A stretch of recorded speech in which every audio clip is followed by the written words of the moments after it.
السلام علیکم.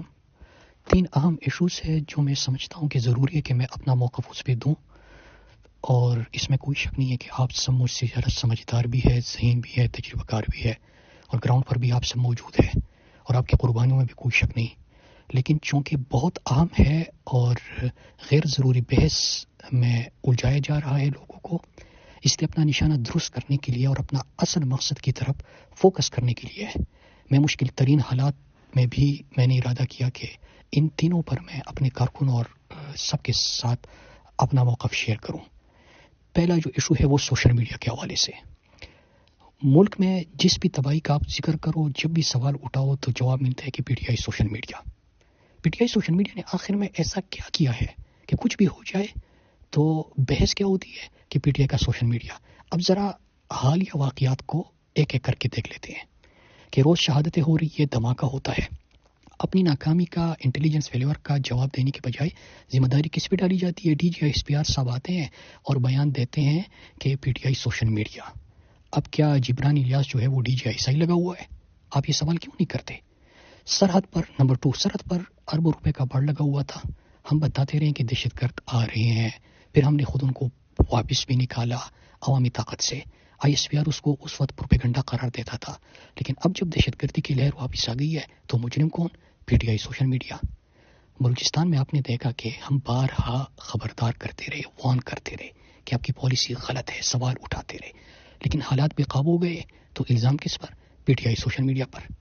آپ نے ٹرین کا جو واقعہ ہوا وہ آپ نے دیکھا، اس کے بعد جو پیپر دیا جاتا ہے اس میں مجرم کون؟ P T I social media. اس کے علاوہ آگے دیکھیے کہ پنجاب میں ہارس اینڈ کیٹل شو میں آتش بازی انجوائے ہو رہی ہے، اور پختونخوا میں اصل میں دھماکے ہو رہی ہیں. وہ کہتے ہیں کہ قصر شاہی کو چراغاں سے شگفتہ اور نہ آشیانے نہ غریب ہو کے جلائے جاتے. اگر اس کے اوپر قوم سوال اٹھائے تو مجرم کون؟ P T I social media. آپ کو بارہا کہا جا رہا ہے کہ افغانستان کو آپ دشمن بنانے پر پزید ہے، اور مشرقی سرحد پر بیٹھا دشمن گھر میں گھس کر پاکستان کے مفادات کے لیے کام کرنے والوں کو شہید کر رہا ہے. یہ سوال اٹھانے والے غدار مجرم کون؟ P T I social media. آپ اپنے اصل کام جو ملک میں دہشت گردی بڑھ رہی ہے، امن و امان اور سرحدوں کی حفاظت آپ کی اصل ذمہ داری ہے، اس کو چھوڑ کر آپ نے ہر چیز کو ٹھیک کرنے کا دعویٰ کیا، معیشت بحالی کا دعویٰ کیا، لیکن معیشت تباہ، سرمایہ کاری ختم، مہنگائی عروج پر، تمام ادارے تباہ، کاروبار بند. سوال پوچھا گیا غدار سوشل میڈیا کہ AFIC جو بادشاہ سلامت نے بنایا تھا اس کے اوپر سوال کیوں کیا گیا؟ آگے دیکھیے کہ کرکٹ کا بیڑا غرق ہو گیا. کرکٹ میں جو بندہ لگا ہوا ہے جس کو پی سی بی چیئرمین اور وزیر داخلہ دونوں ہے، اگر اس کا سوال پوچھو، یہ ملک دشمن ہے، ملک غدار ہے، ملک کی کسی چیز سے یہ خوش نہیں ہوتے، ان کو جیلوں میں ڈالو، ان کے اوپر تشدد کرو، ان کو اغوا کرو. مطلب حد ہے. پھر آگے دیکھیے کہ لوگوں کو اغوا کیا جاتا ہے، چادر چار دیواری کی پامالی کی جاتی ہے، عورتوں کی تذلیل کی جاتی ہے، ناحق لوگوں کو جیلوں میں ڈالا جاتا ہے. اس پر اگر صرف سوشل میڈیا والے پوسٹ کرے تو سوشل میڈیا غدار. اور ملک کے حالات اور ملک اس لیے ترقی نہیں کر رہا کہ سوشل میڈیا لوگوں کو چیزیں دکھا رہے. اب اس سے آگے دیکھیے کہ ڈی چوک میں نہتے معصوم لوگوں پر گولیاں چلائی گئی. مطلب یہ تو انتہا تھی نا. قوم کا جو ایک ہی مان تھا کہ یا کم از کم لوگوں کو مار نہیں سکتے، انہوں نے وہ اس مان کو بھی ختم کر دیا، توڑ دیا. تو جب اس کا ذکر کیا جاتا ہے اور سوال پوچھا جاتا ہے کہ گولی کیوں چلائی، تو اس پر بھی آگ بگولا کالوں کے سوال کیوں پوچھا کہ گولی کیوں چلائی. بھائی کنٹینر پہ ایک بندہ نماز پڑھ رہا تھا، دعا مانگ رہا تھا، اس کو آپ نے لاتے مار کے نیچے گرایا، شرم نہیں آئی آپ کو؟ لیکن اگر وہ تصویر دکھانے والا مجرم ہے. آگے دیکھیے عوام نے ووٹ عمران خان کو دیا تھا، اس سے پہلے تو آپ نے ہر استعمال کیا، نشان چین لیا، امیدواروں کو اغوا کر دیا، کاغذات مسترد کروائے، سب کچھ کر دیا. لیکن پھر اس کے بعد بھی قوم نے جس انداز سے عمران خان کو ووٹ دیا، آپ نے فارم 47 کی حکومت ہی قائم کر دی. اور اگر سوشل میڈیا یہ پوسٹ کرے کہ 180 سیٹوں کی بجائے 17 سیٹوں کی حکومت قائم کی گئی ہے تو وہ مجرم ہے، وہ غدار ہے، ملک ترقی نہیں کر رہا. پھر اس کے بعد اپنی طاقت کو طول دینے کے لیے منتخب اراکین کو اغوا کیا، ان کے کاروبار کو تباہ کر دیا، ان کے پلازوں کو توڑا گیا، تشدد کیا گیا. اور جو جعلی پارلیمنٹ فارم 47 کی بنائی تھی، اس سے بھی آپ کی قانون سازی اور آپ کی خواہش اور طاقت کی طول دینے کا جو منصوبہ تھا وہ پائے تکمیل تک نہیں پہنچ رہا تھا. اس لیے خونی ملٹری ترمیم کے آپ نے کروایا. لیکن اس کا اگر کوئی ذکر کرے تو وہ مجرم ہے. ججز کو کنٹرول کرنے کے لیے ملٹری بنچز آپ بناؤ، لیکن اگر اس کا صرف ذکر کیا جائے تو تعلیم یافتہ نوجوان جو آئین پاکستان کی بات کرتے ہیں، قانون کی بات کرتے ہیں، وہ مجرم ہے۔ عدت کا گٹھیا کیس بنا کر میڈیا ٹرائل آپ کرو، لیکن اگر آپ کو آئینہ دکھایا جائے اور تو اس پہ کیا ہوتا ہے؟ گٹھیا، بے شرم اور مجرم کون؟ Social media. آج بھی عمران خان، بچرا بی بی، ہزاروں کارکن جیلوں میں ہے۔ ان کا صرف اگر ذکر ہو جائے، ان کی مظلوم یا ان کی ملاقاتوں پر پابندی، ان کی کیسز کو جس طرح التوا کا شکار بنایا جاتا ہے، جس طرح ان کی ضمانتیں لگی ہوئی ہو اور کیس کی سنوائی تک نہیں ہوتی، ان کے اوپر جبر ہوتا ہے، اس کا اگر کوئی ذکر کرے تو سوشل میڈیا بہت برا ہے۔ سوشل میڈیا بڑا مجرم ہے پاکستان کا۔ آپ کو ارشد شریف نے ان سے ذرا کوئی کہے کہ ارشد شریف نے ان کو ایک دفعہ کہا تھا کہ آئینہ مت توڑو، آئینہ مت توڑو، اپنے چہرے کے خد و خال بدل دو، مطلب اپنے کرتوت، اپنے کام بدل ڈالو۔ سوشل میڈیا کے نوجوان تو صرف آئینہ ہے، آپ ان کو توڑ رہے ہو، ان کو اغوا کر رہے ہو۔ اگر آپ کو واقعی فکر ہے تو اس آئینے میں جو آپ کو اپنی شکل بدنما نظر آ رہی ہے اس کو بدلو، اپنے اصل کام پر توجہ دو، سیکیورٹی پر توجہ دو، بیرک میں واپس جاؤ۔ آئین کو، پارلیمنٹ کو یرغمال مت بناؤ، ججز میڈیا کو کنٹرول مت کرو، معیشت سے سیاست تک اور سیاست سے چرغوزوں اور کھیتی باڑی تک اور کھیتی باڑی سے کھیل تک ان چیزوں سے ہاتھ نکالو۔ مختصر یہ کہ کرتے آپ ہو، ملک کا بیڑا غرق ہوتا ہے، غیر آئینی کاموں سے بھگتنا عوام کو پڑتا ہے، اور اگر عوام اپنی فریاد، اپنی آہ اور اپنے ظلم کو صرف سوشل میڈیا کی ایک پوسٹ سے اس کا اظہار کرے تو وہ مجرم بھی، غدار بھی، دہشت گرد بھی، عجیب مذاق بنے ہوئے ہیں۔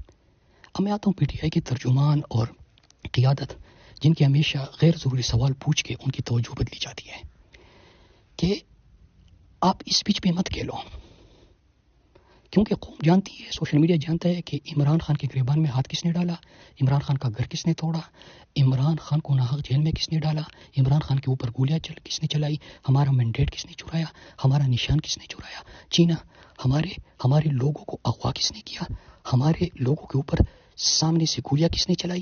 یہ پوری قوم ایک ایک چیز کو جانتی ہے۔ قوم یہ جانتی ہے کہ عدت کا گٹھیا کیس کس نے بنایا، بشرا بی کو جیل میں کس نے ڈالا، ہمارے ہزاروں کارکن آج جیل میں کس کی وجہ سے ہیں۔ یہ پوری جو قوم ہے ان کو ان چیزوں کا پتہ ہے، اپنی مجرم کا پتہ ہے، مینڈیٹ چرانے والوں کا پتہ ہے، خونی ملٹری ترمیم کرنے والوں کا پتہ ہے، ان کی معیشت سے لے کے کرکٹ تک اور کرکٹ سے لے کے امن و امان تک تباہ کرنے والوں کا پتہ ہے۔ اس لیے اگر آپ سے سوال پوچھا جاتا ہے اور آپ بھی پی ٹی آئی سوشل میڈیا کا ذکر کرتے ہو تو آپ اپنے لیے مسائل پیدا کرتے ہو اور اصل چیز سے آپ کی توجہ ہٹ جاتی ہے۔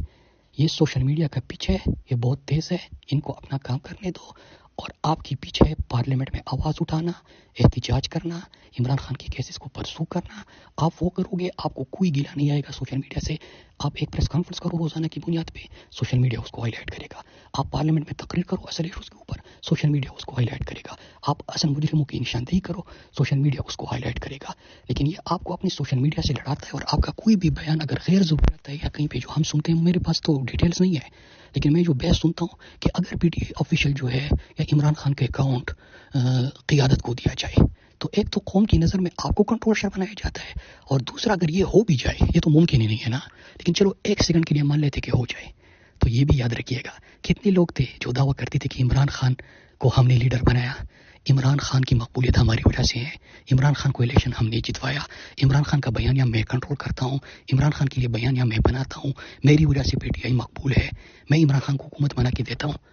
وہ سارے اکاؤنٹس تو موجود ہے، وہ سارے لوگ تو موجود ہے، کدھر گئے؟ ان کی سیاستیں ختم ہو گئی، کیونکہ عمران خان اور قوم ایک ہے۔ عمران خان اور قوم کے بیچ کوئی بھی آئے گا وہ ختم ہوگا، جس طرح یہ باقی بڑے بڑے نام جو تھے وہ ختم ہو گئے۔ پھر آ جاتے سوشل میڈیا کے اکاؤنٹس کے اوپر۔ حال ہی میں کتنے اکاؤنٹس انہوں نے اپنے قابو میں کر لیے ہیں، لوگوں کا اغوا کر کے کسی سے اکاؤنٹ بند کروایا، کسی سے اپنا کنٹرول کر کے ان سے اپنا بیانیہ پروموٹ کروا رہا ہے۔ کیا فائدہ ہوا؟ کچھ ہوا؟ نہیں ہوا۔ چلو یہ چھوڑو، درجنوں چینل انہوں نے اعتماد میں لیے، اب خبر نہیں ہوتی، واٹس ایپ میسج ہوتا ہے، وہ بریکنگ نیوز بنتی ہے۔ کوئی فرق پڑا؟ عمران خان کے نام پہ اور عمران خان کی تصویر چلانے پہ پابندی لگی، کوئی فرق پڑا؟ کوئی ذکر، کوئی پروگرام عمران خان کے بغیر ہو سکتا ہے؟ پاکستان میں کوئی بحث، کوئی ڈسکشن عمران خان کے نام کے بغیر ہو سکتا ہے؟ کوئی فائدہ نہیں ہوا، تو اس سے بھی کوئی فائدہ نہیں ہوگا۔ اور مثال کے طور پہ اگر آپ پی ٹی آئی آفیشیل سے بھی کوئی ایک ٹویٹ ایسا کرے جس میں نشانہ سیدھا نہ ہو، جس میں اصل مجرموں کا ذکر نہ ہو، جس میں ملک کے مسائل جن کی وجہ سے ہے، آئین جنہوں نے پامال کیا، قانون جنہوں نے پامال کیا، ان کا ذکر نہ ہو، کوئی بہت ہی لاڈلا بندہ بھی ہو پی ٹی آئی کے کارکنوں کا یا قوم کا، اور وہ بھی اگر غلط طرف نکل جائے تو قوم 1 منٹ میں ان کو پکڑ لیتی ہے۔ اس لیے یہ بالکل غیر ضروری بحث ہے. ان کو تو عقل ہی نہیں ہے, سمجھ نہیں ہے. یہ مجھے یاد آ گیا پھر کہ ارشد شریف صاحب کو انہوں نے جب کہا کہ ہمارا بیانیہ بنانے میں مدد کرو تو ارشد نے انکار کیا. تو ارشد کو جواب میں انہوں نے کہا کہ بیانیہ تو وہی چلے گا جو ہم دکھائیں گے. تو ارشد نے کہا کہ کوشش کر لو. پھر آگے سے ارشد کو کہتے ہیں کہ مہمان اور میزبان دونوں وہ بیٹھیں گے جو ہم چاہیں گے, ہم دیکھنا چاہیں گے, اور بیانیہ وہ چلے گا جو ہم سننا چاہیں گے. ارشد نے کہا کہ دیکھو غلط راستے پہ جا رہے ہو, بیانیہ سچ پر بنتا ہے. تو میرے پاکستانیوں, میرے کارکنوں, میرے عہدیداروں اور میری قیادت, آپ سب کو میں بتانا چلوں کہ قوم سچ کے ساتھ کھڑی ہے. میں بھی عمران خان کے ساتھ کھڑا ہوں, اپنی قوم کے ساتھ کھڑا ہوں, اپنے سوشل میڈیا کے ساتھ کھڑا ہوں, کیونکہ وہ سچ کے ساتھ کھڑے ہیں. وہ اپنا نشانہ سیدھا رکھتے ہیں. وہ ملک میں آئین اور قانون کی بالادستی چاہتے ہیں. وہ اصل عوامی حکومت کا قیام چاہتے ہیں. وہ پاکستان میں جبر, اغوا, لاپتہ, تشدد, قتل, اس چیزوں کو ختم کرنا چاہتے ہیں. وہ ملک سے محبت کرتے ہیں اور میں بھی ملک سے محبت کرتا ہوں, اس لیے میں اپنے سوشل میڈیا کے ساتھ کھڑا ہوں. اس کے علاوہ آخر میں یہ بھی دیکھ لیجئے کہ P T I social media کے مقابلے میں تمام سیاسی جماعتوں کے سوشل میڈیا کو انہوں نے متحد کر دیا. آئی ایس پی آر کے بعد آئی ایس آئی اور ان کے تمام سیکٹرز نے بھی کتنا پیسہ لگا کہ social media, YouTube channels, digital media, مطلب میڈیا چینلز کے بعد میزبان اور مہمان کو منتخب کرنے کے بعد, پارٹی توڑنے کے بعد یہ عربی بھی استعمال کیے. لیکن وہ کدھر کھڑے ہیں؟ کیونکہ ان کے پاس سچ نہیں ہے. ان کے پاس صرف انا ہے, ضد ہے, اپنی طاقت کی طول کی خواہش ہے, اور اس وجہ سے ملک برباد ہے. اور پی ٹی آئی سوشل میڈیا, جو سوشل میڈیا ایکٹیوسٹ ہیں جن کا پی ٹی آئی سے تعلق نہیں لیکن واقعی آزادی کے لیے اور آئین اور قانون کے ساتھ ملک کے لیے کھڑے ہیں اوورسیز پاکستان, میں ان سب کے ساتھ کھڑا ہوں اور انشاءاللہ میں بھی آپ کا ساتھ دوں گا. اور اپنے وکلا کو کہتا ہوں کہ ان تمام لوگوں کو سپورٹ کریں.